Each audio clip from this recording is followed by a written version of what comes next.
Pemirsa, Presiden Joko Widodo meminta tim gabungan independen pencari fakta menyelesaikan investigasi tragedi Stadion Kanjuruhan Malang, Jawa Timur kurang dari 1 bulan. Bahkan Menko Polhukam Mahfud MD menyebut akar masalah tragedi yang menelan ratusan korban jiwa sudah diketahui. TGIPF selanjutnya mencari detail-detail masalah lain dalam insiden tersebut, termasuk menelusuri jaringan bisnis hingga jaringan iklan penyelenggara pertandingan. Lalu apakah jaringan bisnis itu yang menjadi alasan penolakan rekomendasi dari polisi?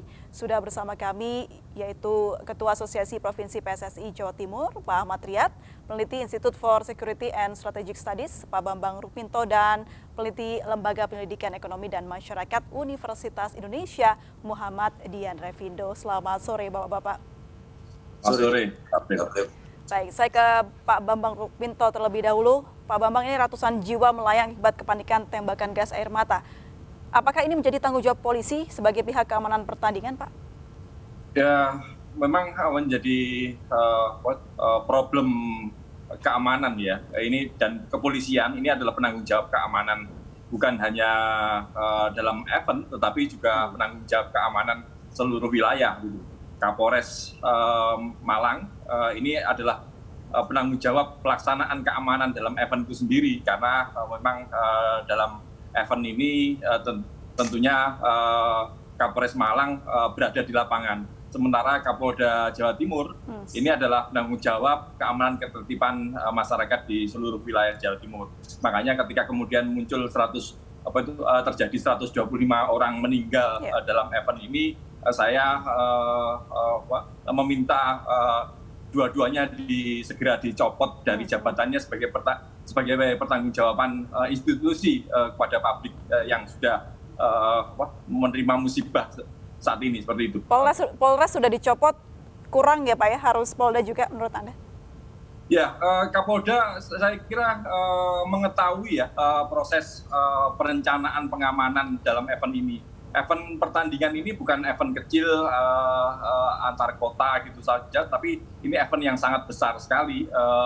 Dan pertandingan Arema melawan Persebaya ini kan seringkali memiliki histori yang sangat besar dalam ranah persepak bolaan kita. Makanya dengan penonton 45.000 tentunya tanggung jawab ini juga harus diambil alih oleh Kapolda. Dan memang terbukti bahwa pengamanan pun juga lintas Polres dan lintas satuan, artinya Kapolda juga mengetahui perencanaan pengamanan di awal seperti itu. Makanya kalau kemudian saat ini Kapolda tidak dimintai pertanggungjawaban, sepertinya tidak adil gitu. Oke, sepertinya tidak adil. Saya mau ke Pak Revindo. Pak Revindo, dari kacamata Anda melihat tragedi ini seperti apa? Baik, terima kasih Mbak April. Saya tidak mau masuk ke aspek keamanan karena itu bukan kompetensi saya gitu.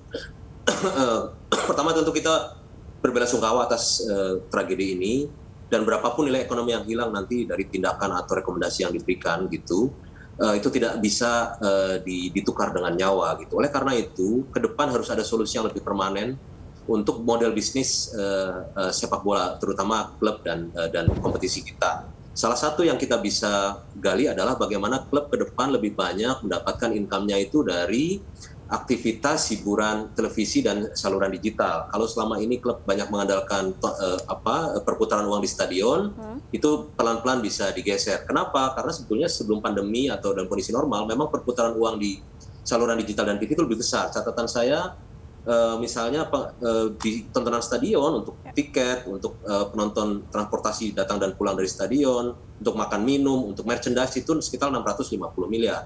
Adapun perputaran uang yang di saluran digital dan TV, di situ ada iklan kompetisi, iklan televisi, ada sponsor klub, itu 720 miliar lebih. Sebetulnya itu. Nah, jadi ke depan mungkin klub akan sebaiknya lebih banyak menggali potensi misalnya dari pembagian hak siar yang lebih fair, kemudian jersey yang bukan hanya untuk olahraga tapi untuk style, kemudian pay per view, ya, kemudian mengorganisir nonton bareng dan sebagainya. Ini akan lebih sustainable, karena ke depan saya duga akan ada pembatasan jumlah penonton di stadion mungkin sepertiga atau setengah dari kapasitas untuk partai-partai yang rawan. Nah, kalau klub bisa mulai, atau PSSI atau LIB bisa, dan klub bisa menggali potensi ini, bisa shifting atau setidaknya mulai lebih menitik beratkan income dari hiburan televisi dan saluran digital, Ini mungkin bisa menyelamatkan dalam arti mungkin ke depan masih bisa kita selenggarakan kegiatan sepak bola tapi meminimalisir resiko korban Pak jiwa. Revindo, bicara soal bagaimana merubah pola dari menonton masyarakat, tapi yang kita ketahui bersama bahwa atmosfer dari sepak bola dan juga bagaimana keseruan ini adalah dengan menonton langsung. Lalu seperti apa caranya untuk bisa merubah pola ini? Baik, tentu kita tidak mungkin, kita pernah ya tanpa penonton pada saat pandemi, ternyata saluran siarannya tetap menarik gitu ya. Tapi ke depan mungkin betul atmosfer tidak akan dibutuhkan atmosfer. Oleh karena itu vibe-nya itu diperlukan. Oleh karena itu tidak sama sekali kosong, sepertiga atau setengah. Kita tahu, kita ambil contoh klub Juventus misalnya, stadionnya tidak pernah penuh, tapi siarannya mahal gitu. Siarannya mahal. Kenapa? Karena dikemas dengan menarik sehingga pertandingannya satu harus dikemas dengan menarik, dalam arti misalnya diskusi debat sudah dimulai 2-3 hari sebelum pertandingan, kemudian kualitas siaran dan sebagainya, kualitas komentator dan sebagainya, ini yang harus ditingkatkan. Dan juga klub juga bisa mengorganisir nobar di kotanya masing-masing, itu bisa mulai menggali bisnis dari situ gitu. Itu memang tidak mudah, tapi ke depan model bisnis itu mungkin penting. Sebagai contoh, 99% dari kita tidak pernah hadir langsung di stadion di Inggris kan, tetapi kita fanatik, kita membeli jersey, ya kita menonton, bahkan pay-per-view kita mau bayar. Itu menunjukkan bahwa sebetulnya potensi bisnis di situ besar, asal memang pembagian hak siar dan iklan perlu dipersiapkan saja ya Pak Revindo untuk bisa yes. beralih ke sana. Saya kembali ke Pak Bambang Rukminto. Pak Bambang, kalau kita kembali lagi ke penyebab dari kerusuhan atau tragedi ini kan sudah diketahui ada rekomendasi jadwal yang ditolak begitu dari pihak kepolisian. Nah, apakah dari rekomendasi awal ini polisi bisa memberikan alibinya begitu, Pak Bambang? Ya, ini surat yang disampaikan oleh Kapolres ini sebenarnya menjadi salah satu bukti ya bagaimana upaya kepolisian untuk mengubah jadwal itu sudah ada, tetapi fakta-fakta yang terjadi kan event itu tetap berlangsung sesuai yang diminta oleh PT Liga. Artinya apa?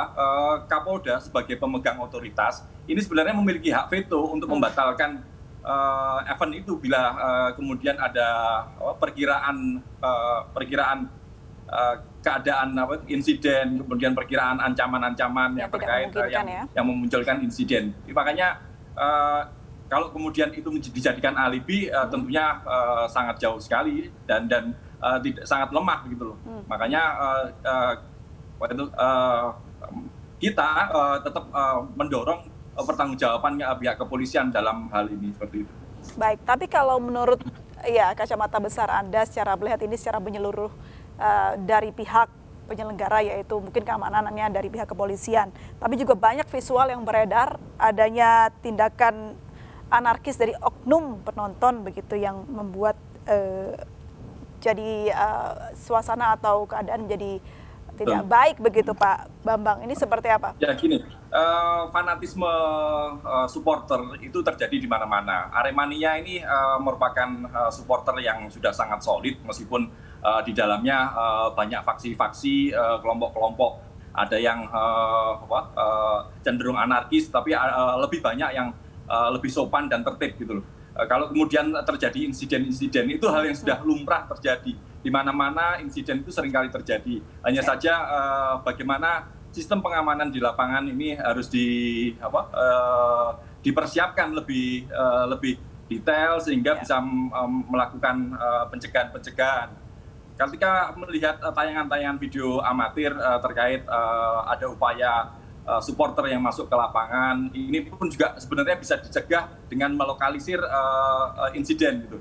Tapi yang terjadi kan aparat melakukan penembakan gas air mata ke tribun, dan ini yang menimbulkan masalah kepanikan di tribun, dan yang menjadi korban adalah supporter-supporter baik dan sopan ini, karena memang mayoritas kita lihat mayoritas anak-anak muda, anak-anak sekolah, kemudian ibu-ibu dan balita ada yang jadi korban, dan ini semuanya berada di tribun gitu loh. Makanya tetap bagaimana sistem pengamanan di event itu memang harus dipersiapkan, dan memang sistem pengamanan event ini berbeda sekali dengan SOP yang dilakukan oleh kepolisian, karena kepolisian ini kan domainnya adalah public security, berbeda sekali dengan security industri gitu.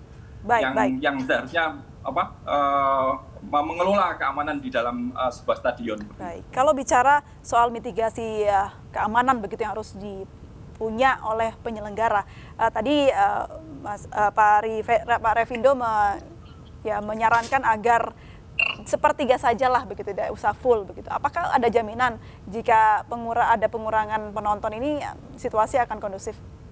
Ya, makasih. Jadi tadi mulai menggali bisnis yang dari saluran TV dan saluran berbayar. Untuk stadionnya, memang kalau masa berkumpul sudah sulit sekali dikendalikan gitu ya. Nah, jadi bisnis yang di stadionnya pun harus dikontrol dengan cara apa? Misalnya tiketingnya, aplikasi tiketingnya itu bukan hanya aplikasi untuk menjual tiket, tapi juga sekaligus aplikasi untuk pendataan, dan pendataannya siapa? Misalnya yang boleh hadir itu hanya yang terdaftar sebagai fans club member, atau klub mau mengembangkan tiket terusan, sehingga klub punya pemasukan yang pasti minimal setengah dari stadion itu sudah terisi selama satu musim, dan itu semua terdaftar sebagai anggota klub, sehingga anggota fans clubnya. Jadi ketika orang masuk bukan hanya sobek tiket gitu, tapi langsung terdaftar siapa saja dari kelompok supporter mana saja yang bisa masuk dan nonton. Ini bukan hanya untuk menjaga keamanan, tapi juga untuk memastikan pemasukan bagi klub dan bagi pengelola, bagi panitia pertandingan. Kalau selama ini dikatakan bocor, mungkin perbaikan aplikasi itu bisa menjadi